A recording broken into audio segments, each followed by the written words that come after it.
This is Carl's Fish Farm, an introduction to aquaculture.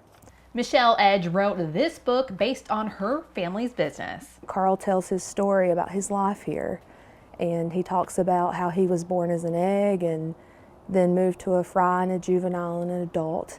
And he has children, and then his children go to live in other ponds and other homes. She says she's watched them work and grow on their family farm, Edge Aquatic Services, in Soperton, Georgia, which inspired her to write Carl's story. That's Ethan.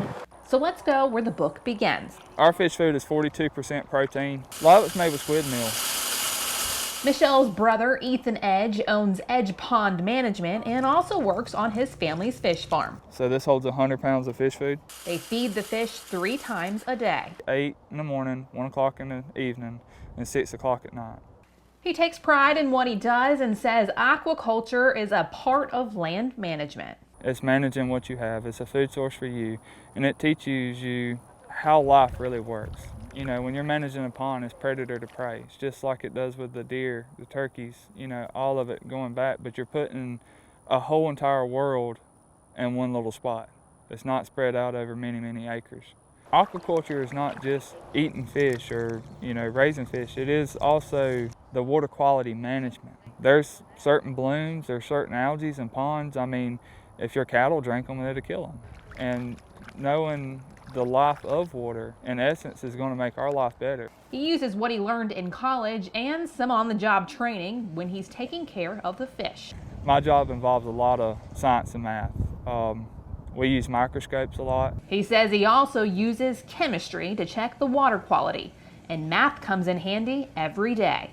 Every morning we load trucks. Every day that we're trying to do weight counts or see how many fish we have left, math is very important. When the water temperature is stable at 70 degrees, blue gillfish will reproduce every 30 days. They'll hatch out and then they'll be fry. And then we'll feed the fry and we'll grow them to whatever size of fish we may need. Typically, you know, we sell anywhere from a 1 to a 6-inch fish. How long that process takes depends on a lot of things, including what season we're in. Did you know fish slow down in the winter? They're not going to grow as fast as they will during the summer. They're not as active. I mean, they're going to get slow when the winter comes around. They're not going to eat as much. They're just going to kind of, they're not using as much. Their metabolism will slow down some. He says the quality of the pond water is a big part of what he does daily. And just because a pond looks healthy doesn't mean it is. Going back to like bad algal bloom, cyanobacteria, there's some of them out there that they're just, you can't see it on the naked eye. It's going to have to be put it up under a microscope and get it tested. Those bubbles are aerators and help eliminate algae. The reason why is it rolls that water. It's going to push some ions up in the water that the algae cannot survive in. And algae has a harder time surviving in moving water.